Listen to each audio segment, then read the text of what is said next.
Shrimad home remedies में आपका स्वागत है।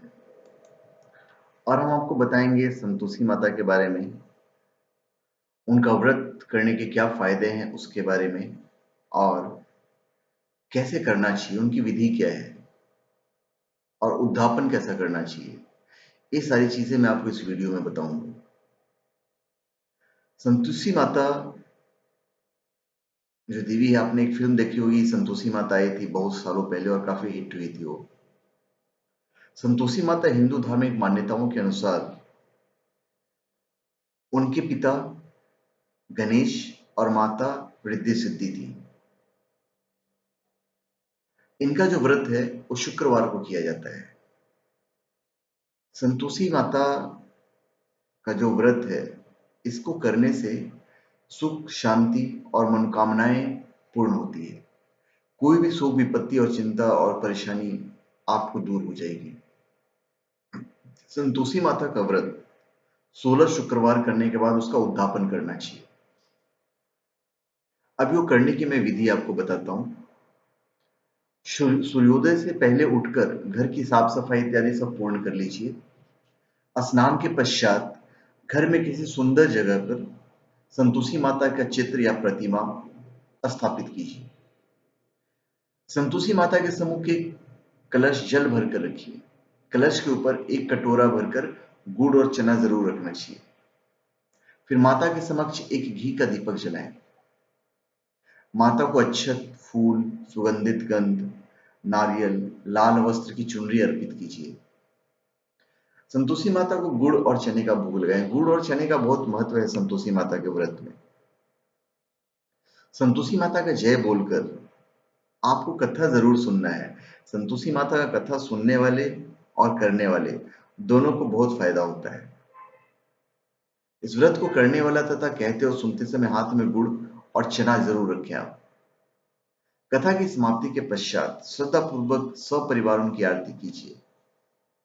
कथा व आरती के पश्चात हाथ का गुड़ व चना गौ माता को खिलाइए तथा कलश पर रखा हुआ गुड़ चना सभी को प्रसाद के रूप में बांट दें। कलश का जल पूरे घर में छिड़काव करें और बचा हुआ जल तुलसी की क्यारी में डाल दें। इस प्रकार विधि पूर्वक श्रद्धा और प्रेम से प्रसन्न होकर 16 शुक्रवार तक नियमित उपवास रखिए।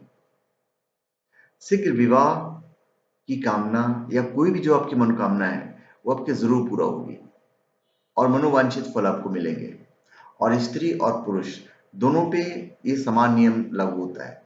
कुछ सावधानी आपको बरतनी है इस व्रत पे। इस दिन ना तो खट्टी वस्तु खाएं और ना ही स्पर्श करें। इस दिन केवल व्रतधारी के लिए नहीं, अपितु पूरे परिवार के हर एक सदस्य के लिए खट्टी वस्तु वर्जित मानी गई है।